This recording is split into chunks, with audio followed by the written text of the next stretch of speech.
ಇಸ್ಲಾಂ ಧರ್ಮ ಭಯೋತ್ಪಾದನೆಯನ್ನು ಬೆಂಬಲಿಸುವುದಿಲ್ಲ. ಇಸ್ಲಾಂ ಧರ್ಮವನ್ನು ಭಯೋತ್ಪಾದನೆಯೊಂದಿಗೆ ಜೋಡಿಸುವುದು ಸಂಪೂರ್ಣ ತಪ್ಪು ಮತ್ತು ಅನ್ಯಾಯವಾಗಿದೆ.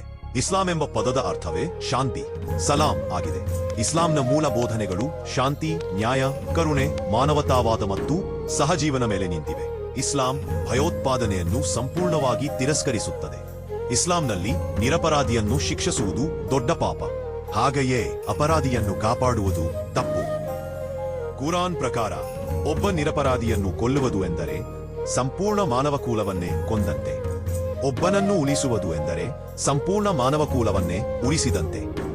ದಿ ಮಾತೆ ಇಸ್ಲಾಂನ ನಿಲುವನ್ನು ಸ್ಪಷ್ಟಪಡಿಸುತ್ತದೆ. ಪ್ರವಾದಿಯವರು ಯಾವಾಗಲೂ ಹಿಂಸೆಯನ್ನು ವಿರೋಧಿಸಿದರು. ಅವರು ಹೇಳಿದರು, ಯಾರಿಗೂ ಕಿರುಕುಳ ಕೊಡಬೇಡಿ, ಮರ, ಬೆಳೆ, ಮಹಿಳೆ, ಮಕ್ಕಳು, ಪ್ರಾಣಿಗಳಿಗೆ ಹಾನಿ ಮಾಡಬೇಡಿ, ಯುದ್ಧದಲ್ಲೂ ಕ್ರೂರತೆ ನಿಷೇಧ. ಇದರಿಂದ ತಿಳಿಯುತ್ತದೆ ಇಸ್ಲಾಂನ ಮನೋಭಾವವೇ ಶಾಂತಿ ಮತ್ತು ಕರುಣೆ.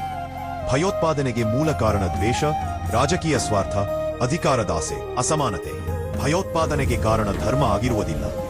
ಯಾವುದೇ ದೇಶದಲ್ಲಿ, ಯಾವುದೇ ಧರ್ಮದಲ್ಲಿ ಕೆಲವು ಜನ ತಪ್ಪು ಕೆಲಸ ಮಾಡಿದರೂ ಅದನ್ನು ಆ ಧರ್ಮದ ಮೇಲೆ ಹೊರೆ ಹಾಕಬಾರದು.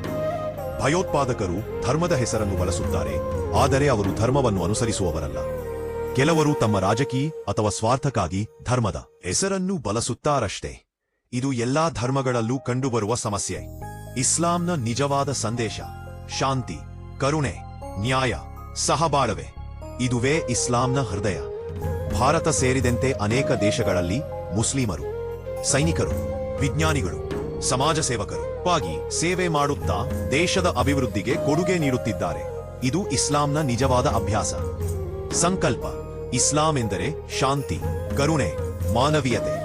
ಭಯೋತ್ಪಾದನೆ ಒಂದು ರಾಜಕೀಯ, ಸಾಮಾಜಿಕ ಸಮಸ್ಯೆ